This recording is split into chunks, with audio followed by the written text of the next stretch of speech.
Okay, we got questions. Okay, so last time we kind of talked about you starting your bakery and how you got to where you are today. But today, I would like to just talk about baking in Okay. general. Why baking?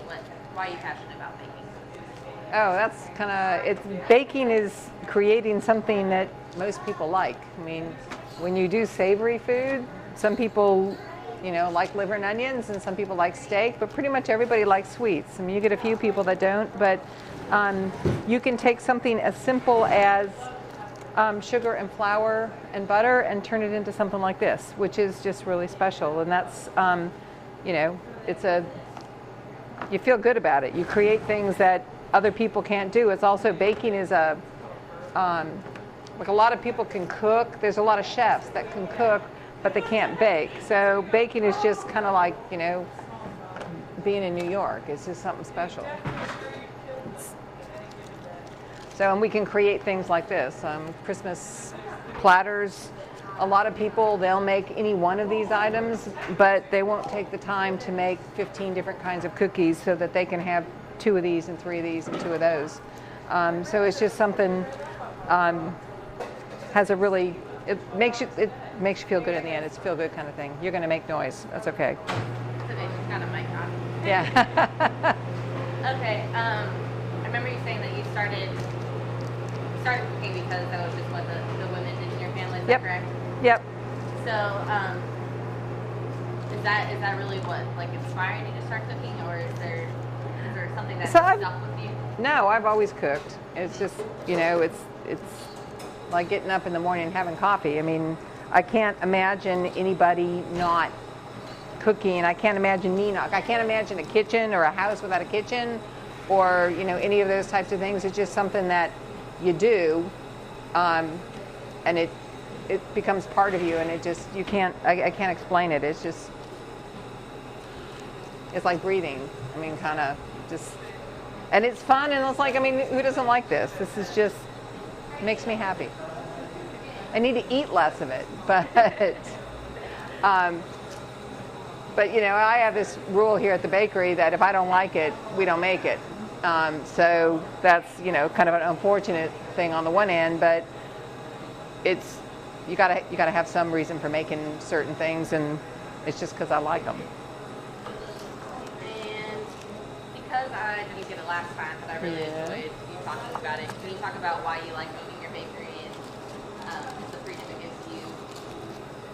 Yeah, I mean, you get people like little Lulu over there who comes in all the time. We give cookies to kids. We create things. We make people happy. We make birthday cakes. We do things mostly for people for happy occasions, and I enjoy that. And when you work for yourself, you got to do something that you really love. You can't be doing something.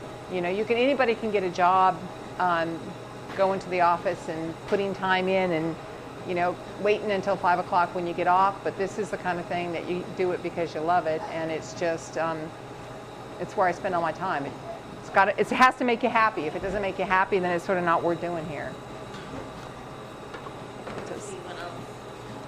I threw out your list, sorry, because you left it here. I didn't know. It's like, what is your favorite thing to create for people? If I had to pick one thing, well, I mean, currently it's divinity, which is this like fluffy white candy that's made out of sugar and egg whites, and that's pretty much it. It's sugar and water and corn syrup and egg whites, and you whip it up and it looks like this, only most people can't do it. But sometimes it's cake, sometimes it's, first time we make these, it's always things, it's kind of like when you have something that's in season and it's a vegetable and you haven't had it since last year when it was in season, there's things that we make certain times of the year, and so the first time we make these almond spritz cookies, everybody loves them because you haven't had them in 11 months, or the first time that we make these. But there's also, and this is through my lecture I give to employees all the time, we have this rule of one, concept of the rule of one, and the rule of one says that you may see 500 of these, but one person is going to see one. So you may say, I made 500 and 499 of them were really pretty, and one of them isn't. And that's okay, but that's not okay, because the person who gets that one, that's the only thing that they're going to see from your bakery or that you made, and if it doesn't look special, that's the impression that they're taking away from them.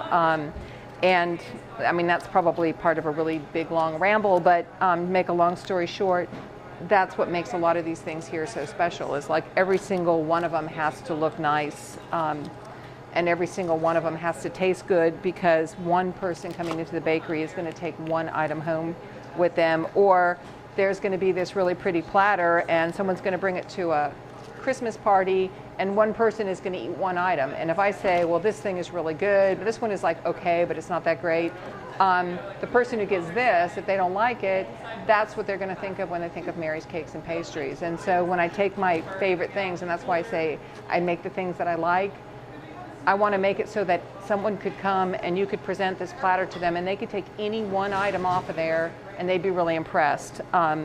It would look good, it would taste good, and they'd walk away going, wow, this is just really great. And that's my concept of, the bakery, baking, life in general. And I take that concept, unfortunately, with me when I go to other establishments. And sometimes you go to a restaurant and you won't have such a good experience, and the people look at it and going like, well, that's not what we usually do. And my feeling is that if it's not what you usually do, then you shouldn't do it. Because it's not my fault or your fault that you happen to catch them on an off day, or that it happens to be the one hamburger that they stuck their spatula into and looks like, kind of crummy, or the one steak that they overcooked. I hear people come and tell me stories like that all the time. It's like, oh, I went to this place, they're known for really great this or really great that, but this was overcooked, or this person was rude, or this person, did this. It's that rule of one. People are going to come in here and they're going to have an experience, and that one experience is what they're going to take away from them. So whether it's what my favorite pastry is, or who my favorite customer is, or a person walking in the door, you want every single person to have an experience that when they go away, they say, yeah, that was really special. And that's what makes this whole thing worthwhile. And that's why I spend time here, and that's why everything, you pay attention to what color the walls are, or what the pastry case looks like, or that all of the dust is swept off the floor, or there's no fingerprints on the front door, because you never know what it is, what that one thing a person's going to take away from them and I want it to be that they came in and had a really good experience. It looked really nice, and not that I came in and, ooh, I saw, a fly in the case, or I saw fingerprints all over, or any of those types of experience that'll make it negative. It's just that one item. And I'm rambling at this point, so, Okay, last question.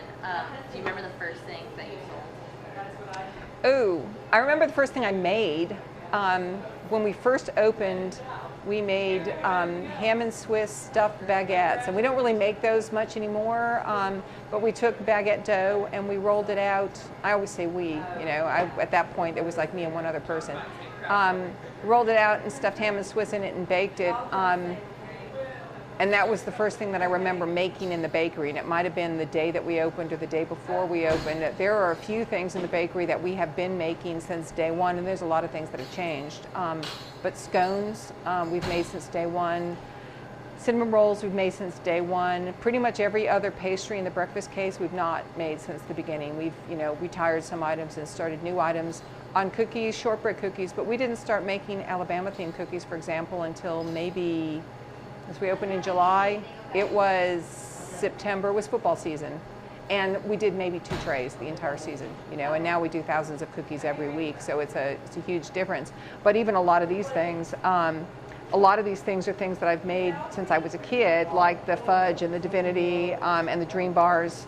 But other things like these are things that I've just always seen in bakeries. I thought they looked really pretty, and so we found a recipe for them. And the same thing goes with the Linzer tarts. I think that came off of a recipe from the almond board, because it got a lot of almonds in them, and they looked really pretty.